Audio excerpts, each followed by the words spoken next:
नमस्कार दोस्तों, आपका एक बार फिर से स्वागत है हमारे YouTube चैनल स्टॉक पंडित वंश में। आज हम आपको क्वांट म्यूचुअल फंड में स्मॉल कैटेगरी फंड के बारे में आपको बताना चाहेंगे। स्मॉल कैटेगरी अर्थात क्वांट की स्मॉल कैटेगरी फंड में आप SIP इन्वेस्टमेंट जारी रख सकते हैं अथवा नहीं, अर्थात इसमें लमसम इन्वेस्टमेंट आप कितना कर सकते हैं जिससे आपको बेनिफिट हो। तो सबसे पहले हम आपको इस कैटेगरी के बारे में आपको बताते हैं, चूँकि ये क्वांट की एक स्मॉल कैटेगरी है जो कि वेरी हाई रिस्क कैटेगरी है तथा ये अपने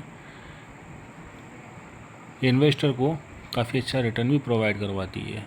चूँकि ये काफ़ी वॉलेटाइल कैटेगरी होती है, इसलिए आप इन्वेस्टर इसमें इन्वेस्ट करने से पहले इस प्रकार तैयार रहें कि उनको अगर लॉस भी होता है तो उन्हें कोई प्रॉब्लम ना हो। क्योंकि ये एक स्मॉल कैटेगरी का फंड है जो कि आपको शॉर्ट टर्म नहीं अर्थात लॉन्ग टर्म में आपको इन्वेस्ट करना चाहिए, चाहे वो आप इसमें SIP करें, चाहे आप लमसम का इन्वेस्टमेंट करें। आपका लॉन्ग कैटेगरी अर्थात कम से कम आपको 5 से 6 साल इसमें देना ज़रूरी है। तो इससे हम क्वांट स्मॉल कैप फंड चालू करने से पहले अगर आप में से कोई भी कैंडिडेट हमारे चैनल पर नए जुड़े हुए हैं तो प्लीज़ लाइक एंड सब्सक्राइब ज़रूर कीजिए। तो आइए चलते हैं हम quant small cap mutual fund के बारे में लेटेस्ट रिव्यू के संबंध में। सबसे पहले हम आपको बताते हैं क्वांट स्मॉल कैप फंड 1 जनवरी 2013 को ये लॉन्च हुआ है। लगभग 11.5 साल पुराना फंड है, अर्थात इसने भी अपनी एक म्यूचुअल फंड में जगह बना ली है। इसमें लॉक इन पीरियड, अगर आप इसमें इन्वेस्ट करते हैं तो इसमें लॉक इन पीरियड कोई लॉक इन पीरियड नहीं है, अर्थात आप इसमें कभी भी इस फंड से बाहर आ सकते हैं। इस फंड में आप 1000 रुपये का मिनिमम इन्वेस्टमेंट कर सकते हैं तथा आप मैक्सिमम इसमें आगे बढ़ा सकते हैं।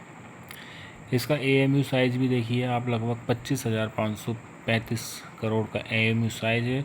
ये mutual fund small cap category में काफ़ी तेज़ी से इसने अपनी AMU अर्थात इसने अपना फंड साइज़ काफ़ी तेज़ बढ़ाया है। इसका एक्सपेंसेस रेशो 0.64% का है तथा ये अपने BSE स्मॉल कैप कैटेगरी में लिस्टेड है।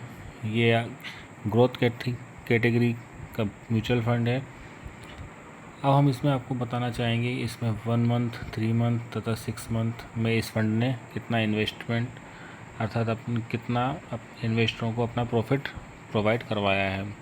तो सबसे पहले हम देखेंगे इसका 1 मंथ का चार्ट। ये देखिए 1 मंथ में इस फंड ने लगभग 29.19% का रिटर्न्स दिया है। ये फंड फ़िलहाल अपने बेंचमार्क इंडेक्स को बीट नहीं कर रहा है, लेकिन इस फंड ने अपना 1 मंथ में अच्छी कैटेगरी 29% का अच्छा रिटर्न दिया है।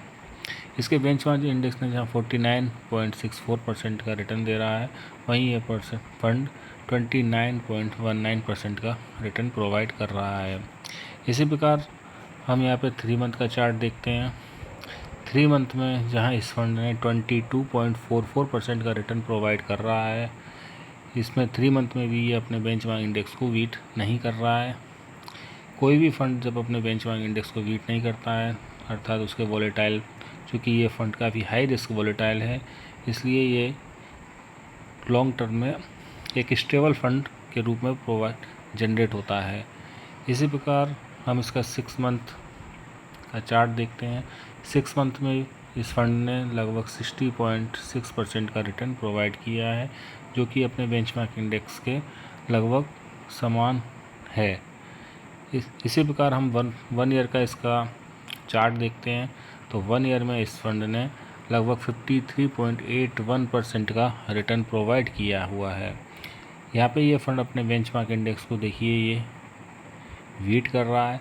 चूँकि मैंने भी आपको कहा था कोई भी फंड अपने बेंचमार्क इंडेक्स को तभी बीट करता है जब वो स्टेबल फंड के रूप में आगे इसे थोड़ा टाइम देना ज़रूरी है, क्योंकि काफ़ी हाई रिस्क वॉलेटाइल है। मार्केट में उतार चढ़ाव काफ़ी चलता है, इसलिए फंड ऊपर नीचे काफ़ी होते हैं वॉलेटाइल की वजह से।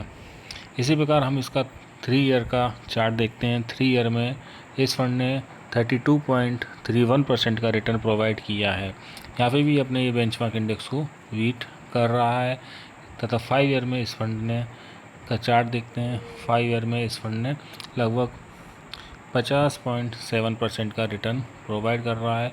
यहाँ पे भी ये देखिए बेंचमार्क इंडेक्स को काफ़ी बीट कर रहा है। इसी प्रकार अगर इस फंड में इन्वेस्टर लॉन्ग टर्म में इन्वेस्ट करते हैं तो इस फंड ने काफ़ी अच्छा 20.41% का रिटर्न प्रोवाइड कर रहा है।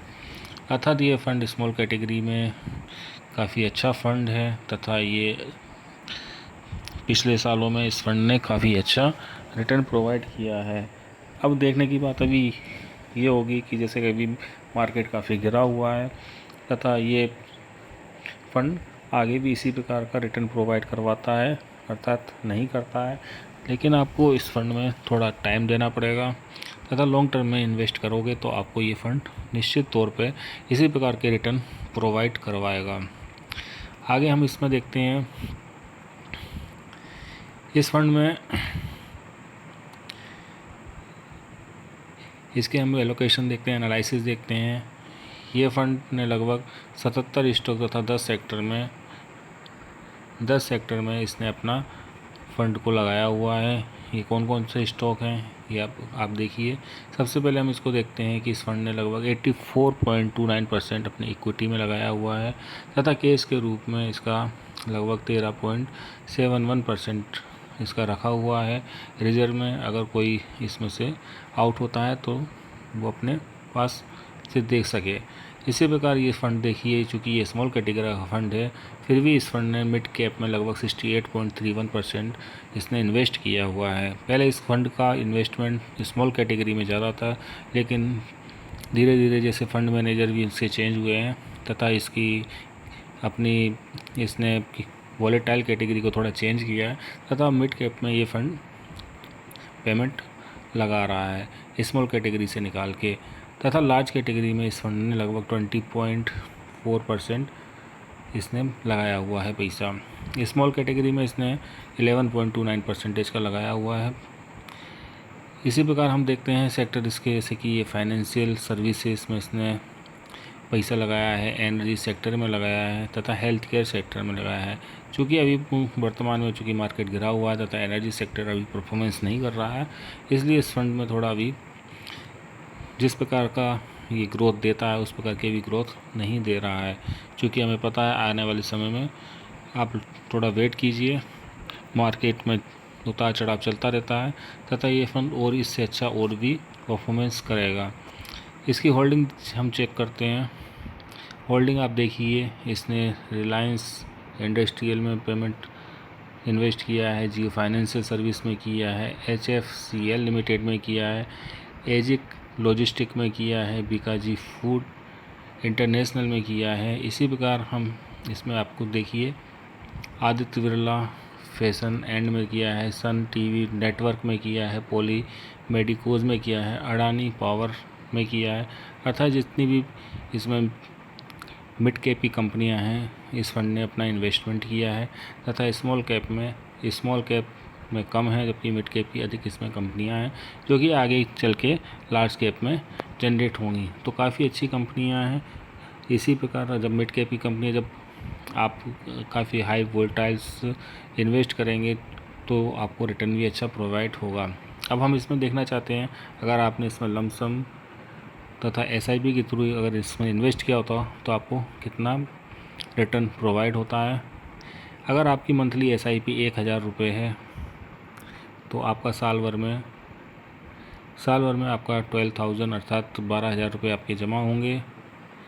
अगर इस फंड में आपने पैसा लगाया होता तो लगभग आपको 16,142 रुपये का रिटर्न मिलता, लगभग 34.52% का।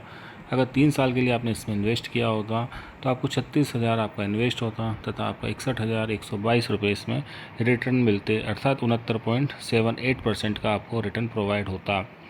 इसी प्रकार आपने इस फंड में अगर 5 साल का इन्वेस्ट किया होता तो आपका 60,000 रुपये इन्वेस्ट होता तथा आपका 2,71,000 रुपये रिटर्न मिलता, अर्थात 351.33%। अर्थात आपका 5 साल में ये फ़ंड लगभग 3.5 गुना पैसा आपका रिटर्न कर देता।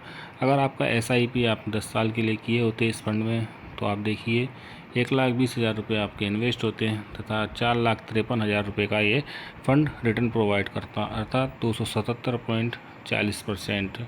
इसी प्रकार हम इसमें देखते हैं, अगर वन टाइम के लिए आप इसमें इन्वेस्ट कर देते हैं, वन टाइम के लिए आपका 1,00,000 रुपये अगर आपने लमसम के रूप में इन्वेस्ट किया होता इस फंड में, 1,00,000 रुपये 1 ईयर के लिए, तो देखिए आप 1 ईयर में आपने 1,00,000 रुपये अगर इन्वेस्ट किया होता तो 1,54,000 का रिटर्न प्रोवाइड होता, अर्थात 53.81%। इसी प्रकार 1,00,000 रुपये अगर आपने 3 साल के लिए इसमें इन्वेस्ट किए होते तो आपके 2,32,000 रुपये ये फ़ंड रिटर्न देता, अर्थात 131.61%। इसी प्रकार 5 साल के लिए अगर इस फंड में आपका 1,00,000 रुपये इन्वेस्ट होता तो आपका 7,77,000 अर्थात 677.35%, अर्थात ये फंड आपको, ये देखिए आपके 5 साल में लगभग ये फ़ंड आपका लगभग 7 गुना पैसा कर देता। अगर आपका इस फंड में 1,00,000 रुपये 10 साल के लिए इन्वेस्ट होता तो ये देखिए आपका फ़ंड 7,66,000 रुपये बना देता, अर्थात 665.84%। अर्थात आपका SIP एंड लमसम में आप इसमें इन्वेस्ट कर सकते हैं, लेकिन सोच समझ के आप इन्वेस्ट कीजिए। इसी प्रकार हम इसके फ़ंड मैनेजर को भी इसमें चेक करते हैं। आपकी एग्ज़िट लोड देखिए, अगर आप 1 ईयर से पहले इस फंड से पैसा निकालते हैं तो आपको 1% एग्ज़िट लोड देना पड़ेगा। इसी प्रकार 1 ईयर से पहले आप इस फंड से पैसा निकालते हैं तो आपको 20% टैक्सेस के रूप में देना पड़ता है। 1 ईयर के बाद आप अगर इस फंड से पैसा निकालते हैं तो आपको इसमें कोई एग्ज़िट लोड नहीं देना है तथा टैक्स आपको 12.5% आपको इस फंड से देना पड़ेगा। इसके फ़ंड मैनेजर देख लीजिए, हम इसके फ़ंड मैनेजमेंट देखते हैं। फ़ंड मैनेजर इनके देखिए संजीव शर्मा जी हैं, जिनको 7.63%, 7.63 ईयर का अनुभव है, काफ़ी अच्छा अनुभव है, तथा वसव सहगल एंड अंकित ए पांडे, जो कि लगभग 5.5 साल का इनको अनुभव है और 4.5 साल का इनको अनुभव है। अर्थात फ़ंड मैनेजर को काफ़ी अभी ज़्यादा पुराने फ़ंड मैनेजर नहीं है तथा अच्छा इनको अनुभव है। चूँकि ये हमारा लेटेस्ट रिव्यू था 2024 का कि हमको स्मॉल के फ़ंड में SIP जारी रखनी चाहिए अर्थात नहीं, या इसमें हम लमसम इन्वेस्टमेंट कर सकते हैं अथवा नहीं।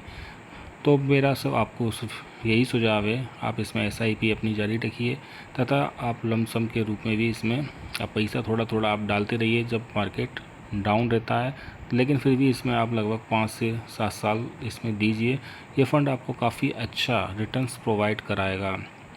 तो आप अपना इन्वेस्टमेंट करने से पहले अपने इन्वेस्टर अर्थात अपने सहयोगी से ज़रूर सलाह लें। ये वीडियो सिर्फ एक नॉलेज के पर्पज़ से बनाई जा रही है। ये वीडियो आपको कैसी लगी कमेंट बॉक्स में ज़रूर लिखिए। धन्यवाद दोस्तों।